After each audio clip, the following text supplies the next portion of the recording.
136,000 pesos na halaga ng illegal na droga ang nasabat sa bypass operation ng mga otoridad sa Davao de Oro. Patunay lang na ito na walang humpay na operasyon ng Philippine National Police kontra iligal na droga at kriminalidad upang masiguro at mapanatili ang kaligtasan ng bawat mamamayan. Narito ang detalye na report mula kay Patrolwoman Daphne Pasaol.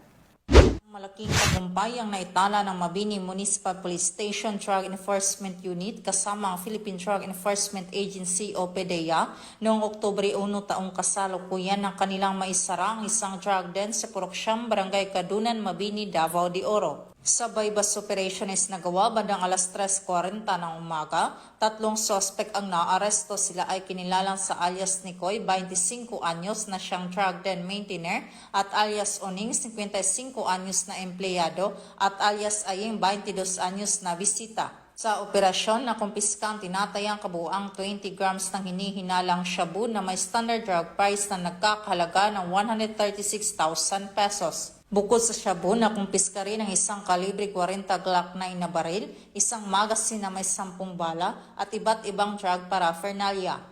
Ang mga sospek ay dinala sa himpilan ng pulisya at kasalukuyan na sa kustodiya ng otoridad habang inihahanda ang mga kaso laban sa kanila na may kaugnay sa paglabag sa Republic Act 9165 o Comprehensive Dangerous Drugs Act of 2002 at Republic Act 10591 o Comprehensive Firearms and Ammunition Regulation Act.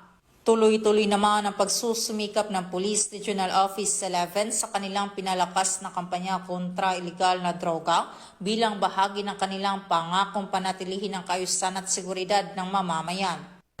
Mula dito sa Police Regional Office 11, ako ang inyong PNN Correspondent, Patrolwoman Daphne Pasaol, alagad ng batas, tagataguyod ng balitang pulis.